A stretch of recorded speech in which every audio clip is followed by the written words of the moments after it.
जय Hind. Basics of English grammar की इस कड़ी में आज हम पुनः नरेशन के ऊपर चर्चा करेंगे।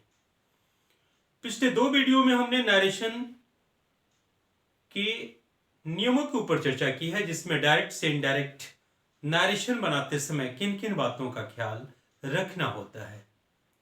आज की इस खास वीडियो में हम असर्टिव सेंटेंस के ऊपर चर्चा करेंगे। Respected viewers and my dear students, I am Munna sir from Chhapra. जब भी डायरेक्ट से इनडायरेक्ट नरेशन हम बनाएं तो सबसे पहले हमारा फोकस डायरेक्ट से इनडायरेक्ट नरेशन बनाते समय आरएस पर होनी चाहिए। यहां आरएस का मतलब है रिपोर्टेड स्पीच। आरएस के हिसाब से ही हम स्पेशल रूल का निर्धारण करते हैं। रूल कहता है कि यदि आरएस का वाक्य असर्टिव सेंटेंस हो तब असर्टिव सेंटेंस का इनडायरेक्ट स्पीच बनाते समय आरवी को यानी सेड टू को टोल्ड में बदल दें, सेड टू को टेल में बदल दें, सेज टू को टेल्स में बदल दें, और यदि सेड से या सेज हो तो इनके रूप में कोई परिवर्तन न करें। इन्वर्टेड कॉमास के स्थान पर दैट का प्रयोग करें। इसके बाद बाकी नियम सामान्य होगा। यहां बाकी नियम सामान्य का मतलब कि हम इन्वर्टेड कॉमास के बाहर आरसी में परिवर्तन करने के बाद यानी आरवी को बदल देंगे, इन्वर्टेड कॉमास के स्थान पे हम सुटेबल कंजंक्शन का प्रयोग कर लेंगे। उसके बाद जब हम चलेंगे आरएस के अंदर तब आरएस के सेंटेंसेस में परिवर्तन करने के लिए हमें जनरल रूल्स पर फोकस करना होता है। यानी जनरल रूल का उद्देश्य ही है आरएस के अंदर पर्सन्स, टेंसेस तथा अदर वर्ड्स को बदलना। कहता है आरएस के तहत हमें तीन चीजों पर फोकस करनी होती है। चेंज ऑफ पर्सन्स पर, दूसरी चेंज ऑफ टेंसेस पर और तीसरी चेंज ऑफ अदर वर्ड्स पर। रूल कहता है कि यदि आरएस के तहत यानी इसके अंदर फर्स्ट पर्सन जैसे I, me, my, mine, myself, we, us, our, ours, ourselves, इनमें से कोई भी हो तब इनडायरेक्ट नरेशन बनाते समय इन फर्स्ट पर्सन को आरसी के सब्जेक्ट के अनुसार बदले। इसमें हमारा ये आरसी है और आरसी का ये आरवी है और इस आरवी का सब्जेक्ट हमारा ये रामू है। यानी वर्ब के पहले आने वाले को सब्जेक्ट बोलते हैं। तो कहता है कि यदि आरएस के तहत फर्स्ट पर्सन हो तो इस फर्स्ट पर्सन में बदलाव आरसी के सब्जेक्ट के हिसाब से करें। फिर कहता है यदि आरएस के तहत सेकंड पर्सन आए, यहां सेकंड पर्सन के रूप में यू, तब कहता है सेकंड पर्सन को आरसी के ऑब्जेक्ट के अनुसार बदलें। आरसी के ऑब्जेक्ट के हिसाब से सेकंड पर्सन में बदलाव लाएं। और आखिरी स्टेप कहता है कि यदि आरएस के तहत थर्ड पर्सन जैसे he, him, his, himself, she, her, hers, herself, they, them, their, theirs, themselves, it या किसी व्यक्ति का नाम हो तब इनडायरेक्ट नरेशन बनाते समय थर्ड पर्सन के रूप में कोई परिवर्तन न करें। तो ये तो बात हो गई कि फर्स्ट पर्सन, इसके तहत आने वाले ये जितने भी शब्द हैं इनको हम आरवी के सब्जेक्ट के हिसाब से बदलेंगे। सेकंड पर्सन यदि दिखेगा तो हम इसके ऑब्जेक्ट के अनुसार बदलेंगे और यदि इनमें थर्ड पर्सन नजर आए तब हम इनके रूप में कोई परिवर्तन नहीं करेंगे। तो ये बात थी चेंज ऑफ पर्सन्स की। अब चेंज ऑफ पर्सन्स के बाद अगला स्टेप कहता है, नेक्स्ट स्टेप कहता है यहां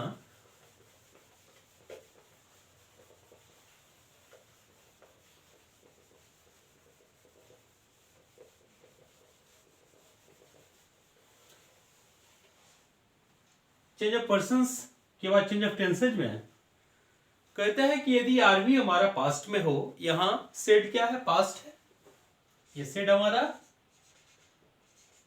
पास्ट फॉर्म में है, और से या सेज हमारा प्रेजेंट फॉर्म में होता है। रूल कहता है कि यदि आर बी हमारा पास्ट में हो और आर एस की क्रिया, इस आर एस में हमारा आने वाला वर्ब भी पास्ट में हो, नहीं यहां पर क्या है, आर बी भी पास्ट और आर एस की क्रिया भी पास्ट हो, तब आप इनडायरेक्ट नरेशन बनाते समय कहता है कि पास्ट इंडेफिनिट को, यानी आर एस में यदि V2 दिखेगा तो इसको आप हैड प्लस V3 में बदल देंगे। यदि यहां वाज व प्लस V4 दिखे तो इन्हें आप हैड बीन प्लस V4 में बदल देंगे। यदि हैड प्लस V3 दिखे अथवा हैड बीन प्लस V4 दिखे, तब हैड प्लस V3 तथा हैड बीन प्लस V4 के रूप में कोई बदलाव नहीं लाएंगे। जैसे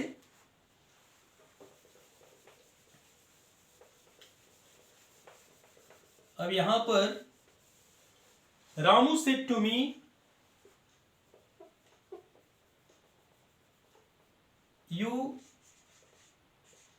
हेल्प्ड मी। अब यहां ध्यान देना है, रामू सेड टू मी, यहां सेड हमारा पास्ट है और यहां हेल्प हमारा V2 है। अब जब इनडायरेक्ट नरेशन बनाएंगे तो सबसे पहले रामू सेड टू मी यानी आरसी में बदलाव लाएंगे। रामू सेड टू को टोल्ड में बदलना है, रामू टोल्ड मी, यहां सेड टू को टोल्ड में बदलना था। Ramu told me inverted commas के स्थान पे हमने दैट लगा दिया। अब कहता है कि अब आरएस में बदलाव आप लाए। सेकंड पर्सन यहां है और सेकंड पर्सन में यू क्या है, सब्जेक्ट के रूप में, तो कहता है सेकंड पर्सन को ऑब्जेक्ट के हिसाब से, ऑब्जेक्ट हमारा मी है, ये तो ऑब्जेक्टिव केस है और ये नॉमिनेटिव केस है, तो यू को हम मी के हिसाब से बदलेंगे। ये सब्जेक्ट के रूप में है तो मी का सब्जेक्टिव केस हमारा आई होगा, तो यहां आई हो गया। उसके बाद V2 को कहता है कि हैड प्लस V3 में बदले, तो यहां आई हैड हेल्प्ड HELPED, और फर्स्ट पर्सन सब्जेक्ट के हिसाब से, तो सब्जेक्ट ये क्या है, ऑब्जेक्टिव केस, और सब्जेक्ट हमारा रामू है, तो रामू का ऑब्जेक्टिव केस क्या होगा, हिम होगा। तो इस प्रकार Ramu told me that I had helped him. क्या कहता है चेंज ऑफ टेंसेस का रूल, कि यदि ये पास्ट में है और ये भी पास्ट में है, तब V2 को हैड प्लस V3 में, वाज वो प्लस V4 को हैड बीन प्लस V4 में, और हैड प्लस V3 में कोई परिवर्तन न करे, हैड बीन प्लस V4 में कोई परिवर्तन न करे। परिवर्तन करना है तो V2 को हैड प्लस V3 में बदल दे, वाज वो प्लस V4 को हैड बीन प्लस V4 में बदल दे। ये चेंज ऑफ टेंसेस का पहला रूल है। फिर कहता है यहां सेकंड रूल कहता है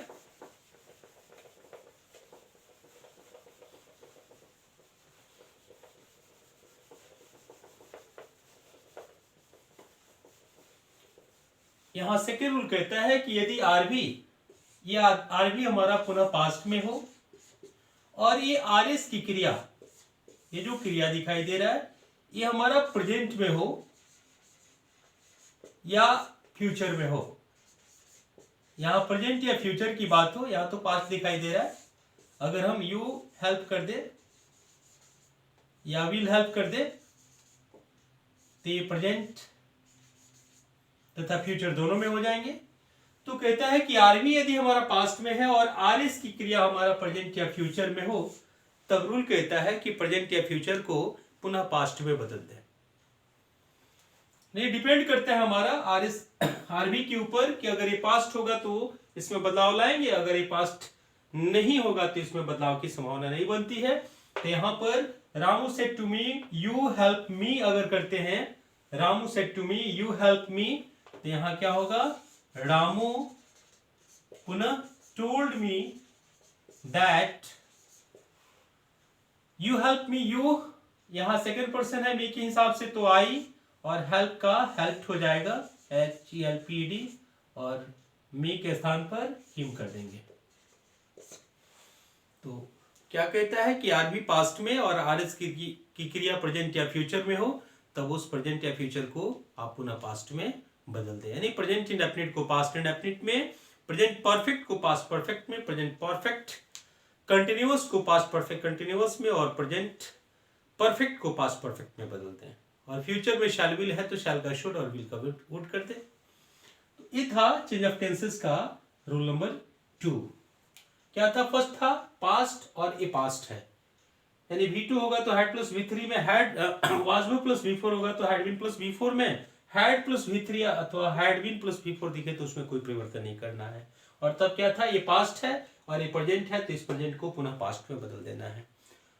इस चेंज ऑफ टेंसेस का तीसरा रूल कहता है कि यदि ये पास्ट में है, और यदि ये पास्ट में है और यहां यूनिवर्सल ट्रूथ दिखाई दे रहा है, या ये प्रेजेंट में है, प्रेजेंट पास्ट या फ्यूचर में, और ये इसमें यूनिवर्सल ट्रूथ का इसमें यूनिवर्सल ट्रूथ है, तब इनडायरेक्ट नरेशन बनाते समय इस यूनिवर्सल ट्रूथ, जैसे man is mortal, milk is white, the sun rises in the east, इनको यूनिवर्सल ट्रूथ बोला जाता है।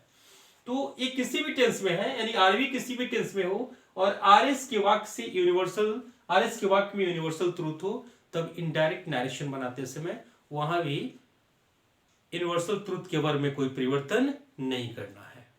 तो ये चेंज ऑफ टेंसेस का तीसरा रूल है। चेंज ऑफ टेंसेस का चौथा रूल है, यदि आरवी हमारा प्रेजेंट या फ्यूचर में हो, ये हमारा प्रेजेंट या फ्यूचर में हो और आरएस की क्रिया पुनः हमारा पास्ट में हो, तब इनडायरेक्ट नरेशन बनाते समय आरएस की क्रिया में कोई परिवर्तन नहीं करना है। और आखिरी चेंज ऑफ टेंसेस का आखिरी रूल है कि यदि आरवी हमारा प्रेजेंट या फ्यूचर में हो और आरएस की क्रिया भी प्रेजेंट या फ्यूचर में हो, तब इनडायरेक्ट नरेशन बनाते समय आरएस की क्रिया में कोई परिवर्तन न करें। तो ये था चेंज ऑफ टेंसेज की 5 रूल्स। एक बार फिर इन सारे नियमों को ध्यान में रखें। जब भी डायरेक्ट से इनडायरेक्ट नरेशन बनाने की बात हो, तो आपका चेंज ऑफ टेंसेस को लेकर के फोकस आरवी पे होनी चाहिए। ये हमारा आरवी है, इन्वर्टेड कॉमास के बाहर वाले क्लॉज में जो हमारा वर्ब दिखता है वह आरवी कहलाता है। यहाँ ये हमारा आरवी है, इसी पर डिपेंड है चेंज ऑफ टेंसेज। अगर ये पास्ट में है तो कंफर्म है आरएस के तहत आने वाले जितने भी वर्ब होंगे वो सारे बदलेंगे, सबको पास्ट में बदल देंगे। और यदि पास्ट में ये नहीं है, अगर ये प्रेजेंट या फ्यूचर में है, तब आरएस के तहत आने वाले वर्ब के रूप में कोई परिवर्तन हम नहीं करेंगे। और ये आरवी हमारे किसी भी टेंसेज में हो और यदि आरएस के तहत आने वाला वाक्य यूनिवर्सल ट्रुथ का बोध कराए, तब उस केस में भी हमें आरएस की क्रिया में कोई परिवर्तन नहीं करना है। तो ये था चेंज ऑफ टेंसेज, और उसके पहले चेंज ऑफ पर्संस, और आखिरी में हमारा चेंज ऑफ अदर वर्ड्स है। यहां ध्यान देना है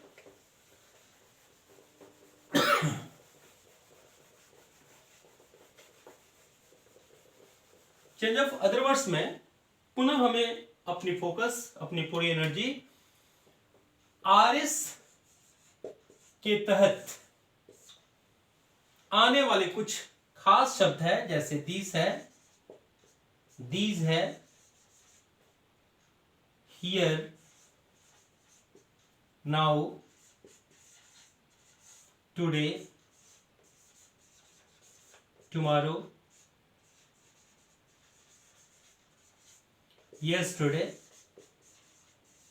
और इस तरह की एक बड़ी लिस्ट है।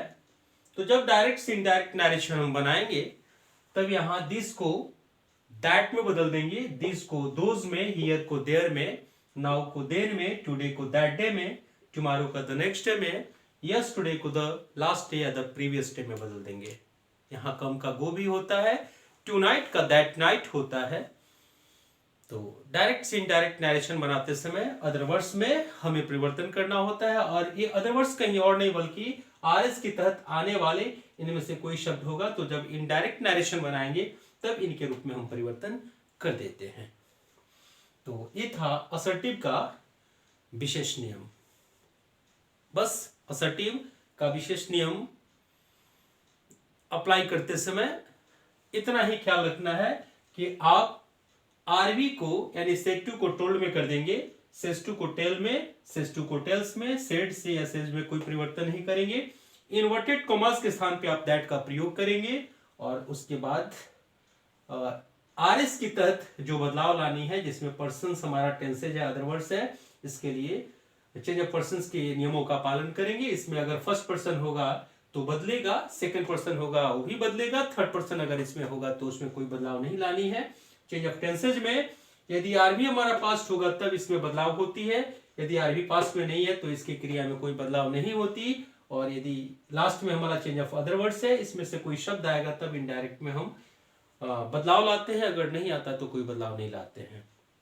तो उम्मीद है आज की इस वीडियो में हमने असर्टिव सेंटेंस के ऊपर चर्चा की। कल असर्टिव सेंटेंस के ऊपर कुछ एक्सरसाइज में लेके आऊंगा, जिस एक्सरसाइज में हम कॉमन एरर्स को भी ढूंढेंगे, फिलर्स भी करने की कोशिश करेंगे और सबसे पहले हम उसे इनडायरेक्ट स्पीच में कन्वर्ट करने की कोशिश करेंगे। तो आज के सेशन में बस इतना ही, मिलते हैं अगली वीडियो में, तब तक के लिए अनुमति दें। जय हिंद।